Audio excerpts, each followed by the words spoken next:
আরে কেষ্টদা, তুমি এখানে? তার আগে তুমি বলো, বিজয়ের মুখে পাদ মেরেছো কেন? পাদ মেরেছি। পাদ মেরেও তুমি বসে আছো?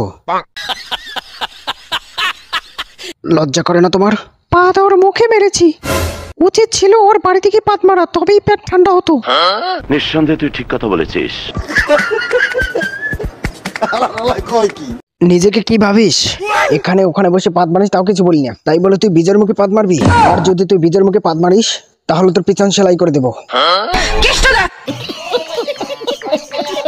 আরে রাখ তোর কেষ্টদা। কাল থেকে যদি আর একটা পাদ মারিস, তোর নাওয়া বন্ধ, খাওয়া বন্ধ। হাঁকতেও পারবি না, পাততেও পারবি না। কি বললি তুই? আমার হাঁকা পাতা সব বন্ধ করে দিবি? আমি পাততে না পারলে তোর মুখে পাতবো। বাড়িতে বাড়িতে গিয়ে হেগে দেবো। ও ও, মনে চাই এমনই হেগে দি। এই গাঁজা গাছটা খাও, তারপর ধুমধাম করে পাদো। আর যদি তাতেও পাদ না আসে, তাহলে এটা ফেলে দাও। তুমি আমার লাইফে হাঁকতে হাঁকতে এসেছিলে, আর পাদ্দে পাদ্দে চলে গেলে। তুমি যদি সত্যি আমার সাথে হাঁকতে চাও, তাহলে এই ফুলটা নাও। আর যদি হাঁকতেই না চাও, তাহলে আমাকে পাদ মেরে উড়িয়ে দাও।